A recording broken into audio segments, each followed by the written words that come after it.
And the first thing you must do is to take time to fully read the question and looking for relevant facts, not just facts for the sake of facts. At this point now, after reading through this question, I have enough facts to know I need to pull out my criminal law homicide note cards. I have my common law murder note card.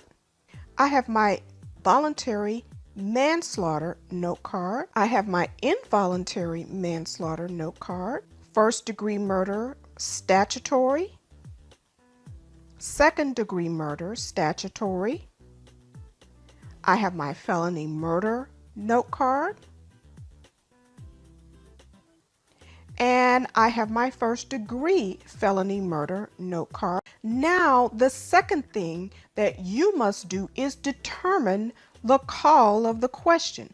This is the time to 100% understand exactly what you're being asked to do in the question. And you can see it right here. Okay, so now the third thing you want to do is to sketch out a quick T-chart. We want to put the call of the question in T-zone 1 so that we can have a clear focus on the call of the question until we answer it.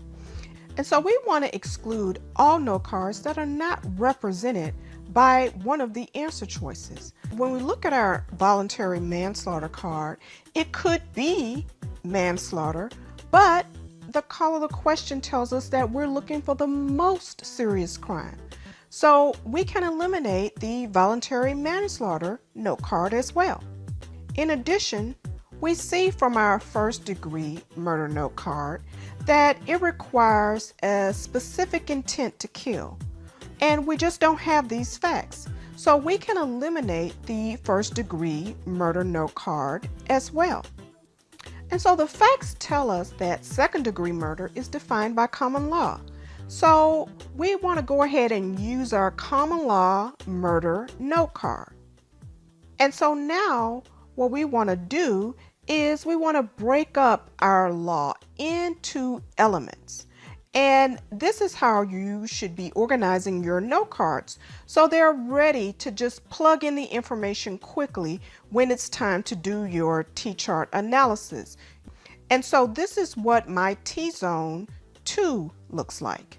And so now that we have our rule of law on our chart, we can plug in the relevant facts in T-zone area number 3.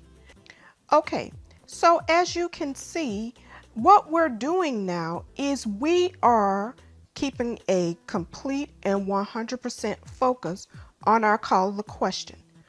Okay, so now we're looking at our facts, and this is what I want you to see, how we have all of these facts on this page, but only for the resolution of the call of the question, you can see there are only really 3 relevant facts here. You have to get to the point in your analysis where you have the ability to isolate only those facts that are relevant to the call of the question. And so I'm looking for a killing. I have here that somebody in fact died. Business associate died. Okay, so I can check off element number 1. And so element number 2 of a human being. Okay, business associate was a human being. And so then element number 3, malice aforethought. So malice aforethought can be made up in a few different ways. 1, by intent to kill. Okay, we just don't have those facts here.